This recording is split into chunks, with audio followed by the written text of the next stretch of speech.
Welcome back serial lovers. Doctor ஆக்சிடென்ட்ல ஏதோ ஒரு சதை இருக்குன்னு நினைக்கிறாரு கார்த்திக். இதை பத்தி டீட்டெயிலா இந்த வீடியோல நம்ம பார்க்கலாம் ஃப்ரெண்ட்ஸ். பந்தக்கால் நடுற ஃபங்க்ஷனுக்கு அந்த டாக்டர் வரலன்னு ரொம்ப கவலையில இருக்காங்க. ஏமா கவலைப்படுறீங்க, எல்லாம் சரியாயிரும் இருங்க, அது கல்யாணத்துக்கு வேணா அவங்களை கூப்பிட்டுக்கலாம் விடுங்க அப்படின்னு சொல்றாங்க. துர்கா இல்ல, அவங்க நிச்சயத்துக்கும் வரல, பந்தக்கால் நடுற ஃபங்க்ஷனுக்கும் வரல, அதான் கவலையா இருக்கு அப்படின்னு சொல்லிட்டு இருக்கும் போதே ராஜா சொல்றாரு, ஏமா கவலைப்பட்டு இருக்க, இப்போ என்ன நீ எப்படியும் டாக்டர் பாக்குறதுக்காக போவே இல்ல, அப்போ பொண்ணையும் மாப்பிள்ளையும் கூட்டிட்டு போய் காமிச்சா தீந்துது அப்படின்னு சொல்றாரு. அது கிட்ட எங்க இந்த ஐடியா எனக்கு வராம போச்சு, ரொம்ப தேங்க்ஸ்ங்க அப்படின்னு சொல்றாங்க. ஐயோ நம்ம பொழப்பே கெட்டு போச்சே, மாட்டண்டா டே, என்னடா பண்றது இப்போ அப்படின்னு மாயா சொல்றாங்க மகேஷ் கிட்ட. டே நம்ம வசமா மாட்டிக்கிட்டோம் போல இருக்குடா, இது எப்படியாச்சும் சமாளிச்சே ஆகணும்னு சொல்லிட்டு, அம்மா நீங்க சொல்றது கரெக்ட் தான், இப்பதான் ஒரு பந்தக்கால் நடுற ஃபங்க்ஷன் நடந்திருக்கு, அதுக்குள்ள போய் நம்ம ஹாஸ்பிட்டலுக்கு பொண்ணையும் மாப்பிள்ளையும் கூட்டிட்டு போனா நல்லா இருக்குமா அப்படின்னு சொல்றாங்க.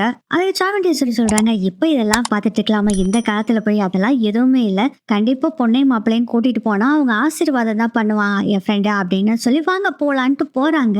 எல்லாரும் வண்டியில ஏறி உட்காந்துறாங்க. கார்த்திக் தான் டிரைவ் பண்றாரு. சாமுண்டேஸ்வரி ரேவதி எல்லாம் போய் உட்காந்துறாங்க. ஆனா மாயாவும் மகேஷும் ரெண்டு பேரும் திருத்தின்னு முடிச்சிட்டு இருக்காங்க. அந்த பொம்பளை மட்டும் பார்த்துட்டு இவ்வளவு நாள் போட்டு எஃபோர்ட் பூரா வேஸ்டா போயிருண்டா. பேசிட்டு இருக்கும் போது சாமுண்டேஸ்வரி பாக்குறாங்க. மாயா என்ன நின்னுகிட்டே இருக்கீங்க, வாங்க வந்து வண்டியில ஏறுங்க.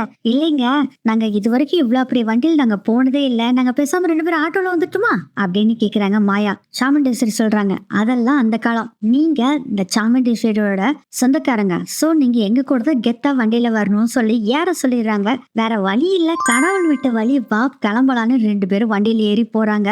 ஹாஸ்பிட்டல் போன பின்னாடியும் பாத்தீங்கன்னா எல்லாம் இறங்கி உள்ள போயிடுறாங்க. மாயா மகேஷ் ரெண்டு பேரும் மட்டும் நின்னுக்கிட்டு ஏடா பண்றது இப்ப, அதுதான் எனக்கும் தெரியல மாயா, என்ன பண்றது அப்படின்னு ரெண்டு பேரும் கன்ஃபியூஸ் ஆகி நின்றுட்டு இருக்காங்க. உள்ள போனா ரேவதி பாக்குறாங்க, என்ன ரெண்டு பேரும் அங்கேயே நின்றுட்டு இருக்கீங்க, வாங்க உள்ள அப்படின்னு சொல்றாங்க. வேற வழியே இல்ல, வாடா போலாம் அப்படின்னு சொல்லிட்டு உள்ள போறாங்க. ரிசப்ஷன்ல போய் கார்த்திக் கேக்குறாரு, டாக்டர் எங்க மல்லிகா எங்க இருக்காங்கன்னு. அவங்க 3வது நம்பர் ரூம்ல இருக்காங்க அப்படின்னு 3வது நம்பர் ரூமுக்கு போறாங்க. நர்ஸ் வர்றாங்க, நாங்க அப்படி மல்லிகா டாக்டரை பார்க்கணும் அப்படின்னு சொல்றாங்க.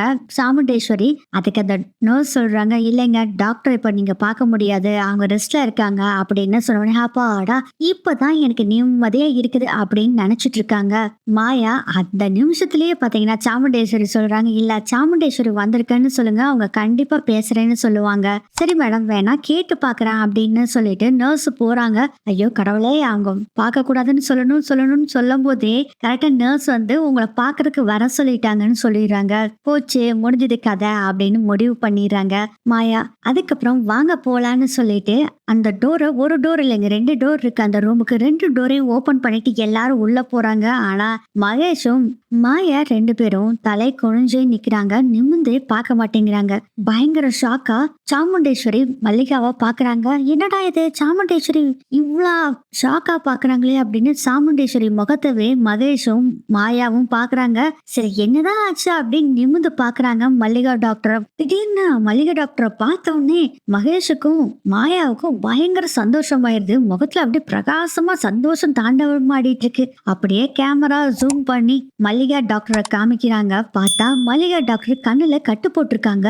இதை பார்த்து ஷாக் ஆயிடுறாங்க சாமுண்டேஸ்வரி. ஆனா சந்தோஷமா இருக்காங்க மாயாவும் மகேஷும். சாமுண்டேஸ்வரி கேக்குறாங்க, என்ன மல்லிகா இது இவ்வளவு பெரிய அடிபட்டுக்குன்னு அப்படின்னு பதறி போய் கேக்குறாங்க.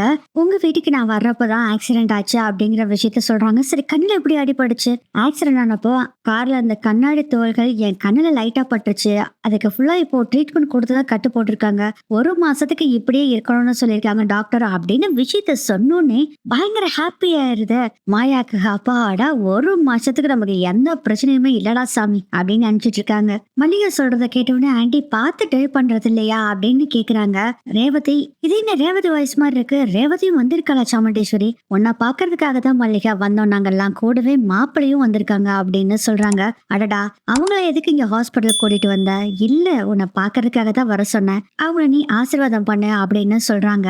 ரெண்டு பேரும் ஆசீர்வாதம் வாங்குறாங்க. மாப்பிள்ளை நல்லா இருக்கீங்களா என்ன ஏதுன்னு கேக்குறாங்க. பேசவே மாட்டேங்கிறாரு, மௌனமாவே இருக்காரு மகேஷ். அவரு அதிகம் பேச மாட்டாரு, அமைதியா தான் இருப்பாரு அப்படின்னு மாயா சொல்றது கேட்டு, இது யாரு புது வாய்ஸா இருக்கே அப்படின்னு கேக்குறாங்க. மல்லிகா, இதுதான் மாப்பிள்ளையோட அண்ணி அப்படின்னு சொல்றாங்க. அடடா இத்தனை பேர் வந்திருக்கீங்க, என்னால பார்க்க முடியாம போயிடுச்சுன்னு ரொம்ப ஃபீல் பண்ணிட்டு இருக்காங்க. அட சாமி சாமி நீ பாத்திருந்தா தான் எங்களுக்கு வம்பே அப்படின்னு நினைச்சிட்டு இருக்கிறாங்க மாயா. அதுக்கப்புறம் அங்க இருந்து எல்லாரும் கிளம்பிடுறாங்க. இவங்க எல்லாரும் போறப்பே கார்த்திக் ஏதோ யோசனை பண்றாரு. அதனால என்ன பண்றாருன்னா, மேடம் நீங்க எல்லாம் போயிட்டுருங்க, இதோ நான் வந்துடுறேன் அப்படின்னு சொல்லிட்டு கார்த்திக் மளிகை டாக்டரை பாக்குறதுக்காக போறாங்க. இவன் எதுக்குடா திரும்பியும் போறான் அப்படின்னு சொல்லிட்டு கார்த்திகை ஃபாலோ பண்ணிக்கிட்டு மாயாவும் போறாங்க. கார்த்திக் அந்த மேடம் கிட்ட போய் கேக்குறாங்க, மேடம் இது ஆக்சிடென்ட் எப்படி ஆச்சு அப்படின்னு கேக்குறாங்க. இது எல்லாத்தையுமே மாயா கதவுல லைட்டா திறந்து வச்சுக்கிட்டு கதவை ஒட்டுக்கிட்டு இருக்காங்க. கார்த்திக் ஆக்சிடென்ட பத்தி கேட்டோன்னே மாயாக்கு போச்சு, இவன் தோண்ட ஆரம்பிச்சுட்டானா ஆக்சிடென்ட பத்தி, போச்சு முடிஞ்சது கதை, எப்படி இவன் கண்டுபிடிச்சிருவானே என்ன பண்றது அப்படின்னு யோசனை பண்ணிட்டு இருக்காங்க. மளிகை டாக்டர் சொல்றாங்க, தெரியல நான் காரை டிரைவ் பண்ணிட்டு தான் வந்துட்டு இருந்தேன், ஏசிய போட்டு திடீர்னு பார்த்தா மயக்கம் வந்தது, அப்படி போய் காரை அடிச்சிருச்சு அப்படின்னு சொல்லி டாக்டர் சொல்றாங்க. எதுக்காக இதெல்லாம் கேக்குறீங்க தம்பி? இல்ல மேடம் என்ன ஆச்சுன்னு கேட்டு தெரிஞ்சுக்கிறதுக்காக தான், வேற ஒண்ணும் இல்ல அப்படின்னு சொல்லிட்டு நான் வரேன்ட்டு வந்துடுறாங்க. அதுக்கு முன்னாடியே கார்த்திக் வர்றதுக்கு முன்னாடி குடுக்குடு ஓடி வந்து மகேஷ் இவங்க எல்லாம் நின்னுட்டு இருக்காங்களா, அங்க வந்து நின்னுக்கிறாங்க. கார்த்திக்கும் போலான்னு சொல்லிட்டு வண்டியை ஸ்டார்ட் பண்றாரு. அப்போ மாயா சொல்றாங்க, மேடம் அதான் ஃபங்க்ஷன் எல்லாம் முடிஞ்சிருச்சுல, நாங்க அப்படியே கிளம்புறோம் வீட்டுக்கு அப்படின்னு சொல்றாங்க. சாப்பிட்டுட்டு போலாம்ல அப்படின்னு சாமுண்டேஸ்வரி சொல்றாங்க. பரவாயில்ல மேடம் ஃபங்க்ஷன் முடிஞ்சிருச்சு நாங்க கிளம்புறோம் அப்படின்னு சொன்னோடனே சரி சரி வாங்க உங்க வீட்டுல நான் டிராப் பண்ணிட்டு போறேன்னு சொல்லி கூட்டிட்டு போறாங்க. அதுக்கப்புறம் மாயா மகேஷ் அவங்க வீட்டுல இறக்கி விட்டுட்டு வீட்டுக்கு வந்துடுறாங்க சாமுண்டேஸ்வரி. ராஜா கேக்குறாரு, என்னாச்சு மலையாக்கு நல்லா இருக்காங்க டாக்டர், இப்போ அவளுக்கு இப்போ கண்ணுல அடிபட்டிருக்குங்க அப்படின்னு சொன்னோட எல்லாத்துக்குமே பயங்கர அதிர்ச்சி ஆயிருது. என்னமா சொல்றீங்க, அவங்க நல்லா ஹெல்த்தா இருப்பாங்களே, அவங்களுக்கு எப்படிமா அப்படி அடிபட்டுச்சு? இல்ல அப்படி வண்டியில போறப்போ மயக்க வந்து ஆக்சிடென்ட் ஆயிடுச்சு அதனாலதான் அப்படின்னு சாமுண்டேஸ்வரி சொல்றாங்க துர்கா கிட்ட. துர்கா சொல்றாங்க, ரொம்ப ஹெல்த்தியானவங்க அவங்களுக்கு எப்படி மயக்கம்லாம் வந்தது, சந்தேகமா இருக்குதேம்மா. மயிலண்ணன் சொல்றாரு, நமக்கு ஏதாச்சும் ஒண்ணுன்னா டாக்டர் கிட்ட போவோம், டாக்டருக்கே இப்படி ஆச்சுன்னா என்ன பண்றது அப்படின்னு யோசனை பண்ணிட்டு இருக்காரு. எனக்கு ரொம்ப கவலையா இருக்கு அப்படின்னு சொல்லி சாமுண்டேஸ்வரி சொல்லிக்கிட்டு இருக்காங்க. ஃபர்ஸ்ட் டைம் இங்க நிச்சயதார்த்தத்துக்கு வந்தப்போ அந்த பொண்ணுக்கு கையில அடிபட்டுச்சு, இப்போ என்னடானா இவங்களுக்கு இந்த ஃபங்க்ஷனுக்கு வர்றப்போ அடிபட்டுருச்சு அப்படின்னு ஃபீல் பண்ணிட்டு இருக்காங்க. ரேவதி இதெல்லாத்தையும் கோர்த்து பாக்குறாரு கார்த்திக். இதுல ஏதோ ஒரு சம்பவம் நடக்குது போல இருக்கு, எதுக்கோ ஒன்னும் லிங்க் ஆகுது அப்படின்னு யோசனை பண்றாரு. மேடம் கொஞ்ச நேரம் நான் வெளியே போயிட்டு வந்துட்டுமா அப்படின்னு கேக்குறாரு கார்த்திக். போயிட்டு வா அப்படின்னு சொல்லி சாமுண்டேஸ்வரி அனுப்பிச்சு விட்டுறாங்க. கார்த்திக் இப்போ நேரா எங்க போறாருன்னா அந்த ஆக்சிடென்ட் நடந்த இடத்துக்கு தான் போறாரு.